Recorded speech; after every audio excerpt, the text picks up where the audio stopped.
मैं आपको पहलगाम में हुई घटना के बारे में विस्तार से बताता हूँ।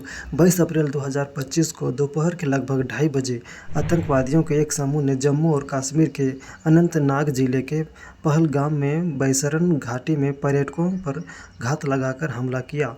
यह क्षेत्र एक लोकप्रिय पर्यटन स्थल है जो अपनी प्राकृतिक सुंदरता के लिए जाना जाता है। प्रत्यक्षदर्शियों के अनुसार हमलावर पुलिस की वर्दी में थे, जिसके कारण शुरुआत में पर्यटकों को उन पर संदेह नहीं हुआ। आतंकवादियों ने अचानक अंधाधुंध फायरिंग शुरू कर दी थी, जिसमें ज़्यादातर पुरुष पर्यटकों को निशाना बनाया गया।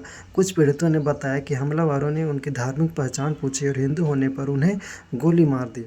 उन्होंने कुछ लोगों को कलमा इस्लामिक प्रार्थना पढ़ने के लिए भी मजबूर करने की कोशिश की और जो लोग ऐसा नहीं कर सके उन्हें भी गोली मार दी गई।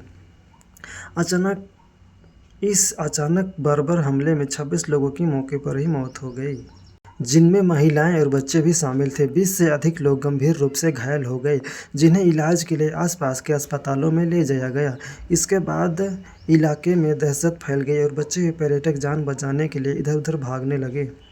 आतंकवादी संगठन द रेजिस्टेंस फ्रंट (TRF) ने इस हमले की जिम्मेदारी ली है। TRF लश्कर-ए-तैयबा से जुड़ा हुआ माना जाता है और भारतीय खुफिया एजेंसी का मानना है कि इसे पाकिस्तान के इंटर सर्विसेज इंटेलिजेंस का समर्थन प्राप्त है।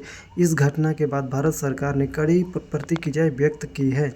प्रधानमंत्री नरेंद्र मोदी ने इस हमले को कायराना हरकत बताया और कहा कि दोषियों को बख्शा नहीं जाएगा। सरकार ने पाकिस्तान पर इस हमले में शामिल होने का आरोप लगाया गया है और उसके खिलाफ कई कड़े कदम उठाए हैं, जिनमें शामिल है राजनीतिक कार्रवाई। भारत ने पाकिस्तान के सैन्य राजनयिकों को पर्सोना नॉन ग्राटा घोषित कर दिया और उन्हें 48 घंटे के भीतर देश छोड़ने का आदेश दे दिया। नई दिल्ली स्थित पाकिस्तानी उच्चायोग में राजनयिकों की संख्या भी कम कर दी गई है। सिंधु जल संधि का निलंबन। भारत ने पाकिस्तान के साथ सिंधु जल संधि को तत्काल प्रभाव से निलंबित कर दिया है। अटारी वाघा सीमा चौकी को भी बंद कर दिया गया है। वीज़ा रद्द करने की। भारत ने सभी पाकिस्तानी नागरिकों के लिए वीज़ा रद्द कर दिए हैं। इसके अतिरिक्त भारत ने अंतर्राष्ट्रीय स्तर पर पाकिस्तान पर आतंकवाद को प्रायोजित करने का दबाव बढ़ा दिया है। कई देशों ने इस हमले की कड़ी निंदा की है और भारत के प्रति अपनी संवेदना व्यक्त की है।